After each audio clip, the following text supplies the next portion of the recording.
গেল অক্টোবরের শুরুর দিকে সীমান্ত সংঘর্ষে দুই দেশের অর্ধশতাধিক সেনা ও বেসামরিক নাগরিকের প্রাণহানির পর যুদ্ধবিরতি আলোচনা শুরু করে আফগানিস্তান পাকিস্তান। কাতার ও তুরস্কের মধ্যস্থতায় কয়েক দফার আলোচনার পর এখনও কোনো চূড়ান্ত সিদ্ধান্তে পৌঁছাতে পারেনি দুই দেশ।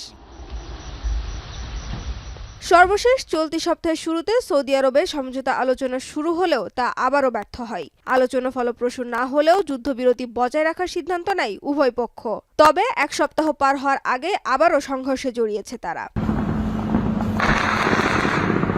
শুক্রবার গভীর রাতে সীমান্ত এলাকায় শুরু হয় গোলাগুলি। সামাজিক মাধ্যম এক্সের এক পোস্টে আফগানিস্তানের তালেবান সরকারের মুখপাত্র জাবিউল্লাহ মুজাহিদ জানান, দেশটির কান্দাহার প্রদেশের স্পিন বোলদাক শহরের দিকে হামলা শুরু করে পাকিস্তানি বাহিনী, যার পাল্টা জবাব দেয় আফগানিস্তান সেনারাও। আফগানিস্তান সীমান্তের বাসিন্দারা জানায়, টানা 2 ঘন্টা ধরে চলা হামলা শুরু হয় রাত 10:30টায়। আর কান্দাহার শহরের তথ্য বিভাগ বলছে, পাকিস্তানি বাহিনী হালকা ও ভারী কামান ব্যবহার করে হামলা চালিয়েছে। পাক বাহিনীর ছোড়া গুলি সামরিক বাসিন্দাদের বাড়িতে আঘাত করে।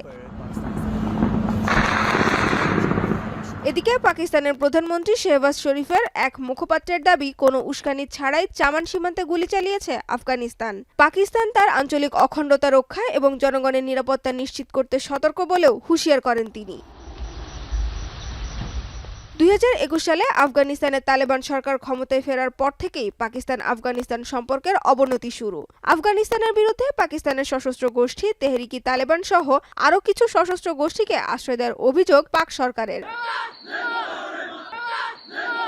তবে পাকিস্তানের এসব অভিযোগ বরাবরই অস্বীকার করে আসছে আফগান সরকার। পাকিস্তানের বিরুদ্ধে ইচ্ছাকৃতভাবে ভুল তথ্য ছড়ানোর পাল্টা অভিযোগও তোলে। এছাড়া পাকিস্তানের অভ্যন্তরীণ নিরাপত্তা রক্ষার দায় আফগানিস্তানের নয় মন্তব্য তালেবান সরকারের। সানজিদা ইসলাম তন্নি, এখন বিশ্ব।